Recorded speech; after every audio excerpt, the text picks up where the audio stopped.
Hi everyone, my name is Sam. I make music under the name Checkpoint. This is the 5th month Song a Week project check-in video. Sorry I was gone for the last couple months. I was moving across the country. Let's jump into the songs right away. 3 of them I did 2 months ago, so I re-listened to them recently. But my memory for them is, I won't have as many details. It'll probably be a little bit shorter this time. So, Song Week 17, Formation. That's where the first of those 4 is. That was a continuation of the Form saga. I don't know. They were all ones that started with the Return to Form song, the acoustic guitar track. Every subsequent song that has like Form or some variation of Form in the name has a version of that original track or one of the subsequent tracks in it. And that was, I kind of had this goal. I think I talked about it in the last video. I don't remember. But I had this goal of like reimagining the same song in a bunch of different genres. Or, at least just kind of seeing how many ways I could alter this like concept.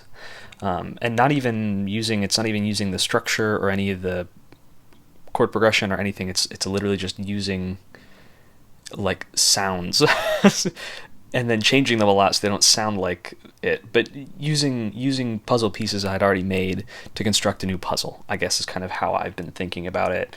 And Formation was part of that, and it was the first one I wanted to do something like slow and moody. So it's got, what did I write here? Slow down and pitch shifted version of Formless. Oh yeah, Formless, the one that's like really glitchy.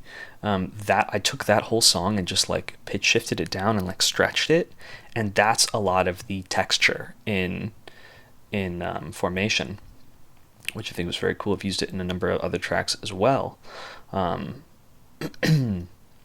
Yeah, this is one that when I would think about it after I finished it, I was like, it's not that good. It's whatever.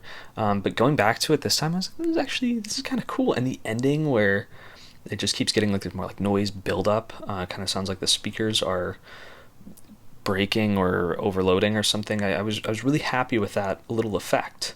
And then as soon as I ended with that like echoey reverbed kick, I knew that that's where I wanted to start the next one. So the next one, Formation Part 2, picks right up, and the kick slowly speeds up to a really fast song because I wanted to try to make one long song that merges from really slow into really fast. So like automating the BPM was interesting. I have done that very little, so I really wanted to try it, and I think it sounded pretty cool. That one is very clear that it's like related to the others. It uses basically all the same components from Formation, with a couple modifications, and then some different synths for chords, I believe, was the other like big difference. Yeah, I'm happy with that. I'm actually really happy with that one.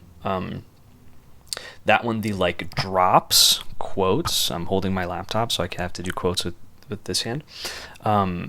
The drops, if you want to call them that, are where it kind of sounds like metal or glitchy, whatever. Those are also just Song a Week 16. Is that right? For which one's the one before? The glitchy one, which I think is 16. I just read it out loud. I don't know, whatever. You know what I mean. It is just that, also pitch shifted and sped up and slowed down in weird ways and spliced, and then I followed a tutorial and then made some adjustments to make like a custom effect with macros, which I've not really messed with that much, where you can have like one dial that routes to a couple different parameters. So I did one with the beat repeater effect in Ableton. And so when I twist a dial, it'll like beat repeat, but it'll also change the pitch, and it'll do some weird stuff. And then I just automated that dial, and until I got some really cool, weird sounding, just like really weird sounding sounds. It was the most like sound designy thing I've messed with, and it was really fun. So I will definitely be doing that again. And because of that, I actually really like this song. I think it is a nice cap to the formless, or to the form set, which I think I will break out into its own EP possibly at some point and actually kind of touch them up, because there's 5 tracks, or I could combine the fourth and the fifth into one long one. And they're unique. They're a unique set of songs, and they have a cohesive through line, and I like that. So I'll probably put those together at some point. Song week 19, miscellaneous piano track. I had this grandiose idea for this like big kind of return to form-esque guitar track that was going to be, had a bunch of different time signature changes, and it had a lot of like classical influence and like 5 or 6 different like distinct sections. And I recorded all of the guitar, kind of like rough recordings. But this is about the time I was getting ready to move, and I was also doing like 2 other game jams. And so it hit like Saturday, and I knew I was going to have to re-record a lot of the guitar. I was going to have to write most of the songs still. And I said, I can't do that this week. So my compromise was write a piano song in 2 hours. And that's what I did. And then I uploaded it, and it, for a long time, was my least favorite because it felt, I still am nailing down how to get piano to sound realistic, because I usually like program everything. But I'm trying to like play, I have a little MIDI keyboard, so I'm trying to actually like play parts just so they have that, like I don't have to go in and adjust the velocity every little note, and it's not quantized, so it sounds a bit more normal and natural. So I tried to do that artificially, and I think I did okay. I didn't even think about automating the BPM, and that would make it sound really good. So I think at some point in the future I might take the same song and do some touching up, and really try to make it sound real. Because upon re-listening, I actually really enjoy the atmosphere, and like the melody's kind of nice. It just, I don't know. I think I wrote down, it sounds like a secluded cabin in spring or something. I don't know. It has a unique air about it that I really liked, or maybe I'll like repurpose that melody and chord progression into something else. Yeah. Happy with that one. Ended up being happy with that one, and then I took a long break, and I wasn't happy that was the last one on the album, because I don't know, it's stupid, because it's like as on par with any of the others. But anyway, I got moved, I got settled in, and I wrote cassette 1. I grabbed an old broken cassette recorder from like one of the little ones that takes the mini, I should have had it over here, that takes little mini cassettes. It's like 25 years old. I think it's from 2001. And it was at work. Someone gave it to me and said, I think this is broken. You can throw it out. And I looked at it, and it just had some corrosion on the battery terminals. So I cleaned it off, and it works. And the tape in it, I mean, it must have been used a bunch, because there's like scribbled and then crossed out and scribbled again. So I'm sure it's been used a lot, and you can hear it when you record. It's really like warbly, and sounds very old. And ever since I got it, I was like, I'm doing something with that. I'm going to make a song, and I'm going to record the song on that. And so this was I was ready to experiment. And so I decided that this would be the track that I do. So I ended up writing a nice little short, I wouldn't say simple, I guess, but a short solo guitar song that I'm actually really happy with. I think it sounded really good. And then I recorded it, and I like recorded nicely. So there exists a like very quality, like pristine version. But then I did all that, and I mixed it, and I got it all good. And then I held up a tape recorder to my laptop speakers and recorded it there. And then I recorded that back into Ableton, and then EQ'd that and compressed that, and did some touching up to make it more listenable. So it's all just for effect, but I think it sounds I think the effect sounds good. Like, it sounds old. You can hear the like whirring of the wheels and the tape spinning, and it's neat. It's neat. I like it, and so I named it Cassette One because I couldn't think of a name, and also that leaves me open for cassettes 2 through X, should I ever want to. And it would be cool, I think, as well, to do an acoustic guitar EP that is all little, like, kind of short. I had written, this is a little bit of a tangent, but you can hear my idea process, I guess. I have all these ideas, and I write them all down on my board here, and then I don't have time to get to any of them. But I had written 5 or 6 solo guitar songs. One of them ended up being I don't even remember which one it is, but from my old project, the End of the World EP, there's one guitar song that made it in there, and then the rest were all just like, I wrote them really quickly. They were all challenges, kind of like this, like the song a week thing, but they were for a day. I think I gave myself a day or a couple hours or something really short, and I wrote some really nice sounding tracks, and I have them all in a folder listed as Unnamed Acoustic EP. It was gonna be, I mean, this is like probably 6 years ago. I had all these songs written, and I was gonna have to re-record them and like relearn them, and so I just never got around to it. But this could be an opportunity, now that I'm kind of putting the pieces together here, relearn those, because they're not that complex, I'm sure. And they were shorter, so they would fit with the one I just wrote, and then run them all through a tape recorder. That could be a neat little cassette EP. Who knows? We'll see. Anyway, I digress. Yeah, I'm back. I'm in it. I'm working on this week's song, and I think later this week I'm doing another game jam, so I'm doubling up this week, which is good. I always get a lot done when I double up, and I don't see anyone, and that's great. Yeah, so that's that. I wrote down something like what I learned.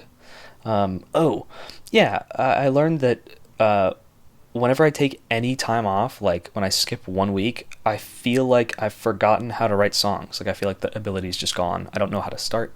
I don't know, like, when I conceptualize writing a song, like the concept of making a song and not actually making the song, it doesn't seem possible. And then when I sit down and open up the software and start recording, start playing guitar, or start putting some drums in, it all comes back, and there's just this mental barrier that happens every time where I have to sit down and start it again. So song of weeks are good because they keep me out of that kind of headspace, but I think it's good to go through it from time to time like this with these little breaks, so that I teach myself that no, I'm just being stupid. I've been doing this for like 10 years. I haven't forgotten in 1 month, but it's easy to think that I have. So yeah, I don't know if that applies to you. Then just start doing that thing that you like again, and I'm sure it'll come back. Yeah, that's it. Do I have any artists to shout out? I think I did that in the last video. I shouted out Aroc. Who have I been listening to? Oh, I'll tell you about this. Yeah, those are all my notes. I'll put my laptop down. I found this EP, or album, I guess, by this, I don't know if you'd call it vaporwave or like weirdcore or dream. I guess it's dreamcore would probably be the best name for it. I've been listening to a lot of that sort of stuff, like experimental ambient stuff lately. But this artist called Hallmark 87, and I think the music is only on Bandcamp. I don't think he has anything on, he or she has anything on Spotify or whatever. But there was this album called Atrium that I've been listening to a lot, that is very, it's very like, you're in this large, I think hotel is the premise, and it's all like brutalist architecture, and you're like looking up at all the windows, and that's kind of like the theme. And it's very dreamy, it's very mysterious, it's very like you put in headphones and you kind of like toe the line between being asleep and being awake while you listen to this, and it is like it's amazing. I really really like it. But I found another album of his called. It's the most recent one. I should have had this pulled up. What am I thinking? Well, you know I don't do any edits, so this one's going to be a little bit more informal, I guess. Bandcamp Hallmark A7. There we go. They're from Pennsylvania. It's called Quiet Storms. And I will tell you that the description in Bandcamp says severe weather patterns observed from a child's perspective, Narvon, Pennsylvania, 2003. I started listening to it, and it's very like kind of gloomy, kind of hazy. I mean, very much like rain. And then, like at the end of the first song, you hear the like weather alert system, the like severe thunderstorm indicated in whatever county going southwest, stay inside, quarter size hail, all this stuff that I used to hear all the time growing up in the middle of nowhere, Ohio, when there would be storms or tornadoes or whatever. And as a kid, it's kind of scary because it sounds like it's an alert, but it sounds like a dangerous alert, I guess. And you don't really know how severe storms are. And in the middle of nowhere, they seem more chaotic, I guess, I would imagine, than being around a bunch of other houses. You feel a bit more exposed. So this kind of like feeling of, and as a kid at that time, it's not like I would do anything when it would storm. I mean, sometimes the power would go out, so I would just like kind of hang out with my family and watch the storm or wait for it, just kind of like see. And I remember like seeing the lightning and counting the seconds before the thunder to determine how far away it was and stuff. And then, God forbid you hear the tornado warning was issued, and that was kind of like always like, a little harrowing as a kid. And I was really like, as an adult, I kind of like that because it's kind of scary. It's like kind of like a scary movie, but it's not really. It's just an unsettling atmosphere that you live in for a couple hours until the storm passes. And I love that. I really love stuff like that. And so in this album, like 2 or 3 songs in, it changes to a tornado warning, and I have to imagine this is a real. These are the real weather alerts that this creator experienced as a kid, because if it's from 2003, I'm just putting pieces together. That might not be the case, but that's what I like to imagine, and that is that's cool. I love conceptual stuff like that. That's really really cool. So I've been listening to that a lot, and I encourage you to do the same. It's for free on Bandcamp, but throw them a couple bucks. It's good work. Yeah, so that's my recommendation. That was like added like 5 minutes to the runtime. Cool. Well, that's all I have for you. Keep making stuff, and I'll see you for sure in 1 month. Okay, bye.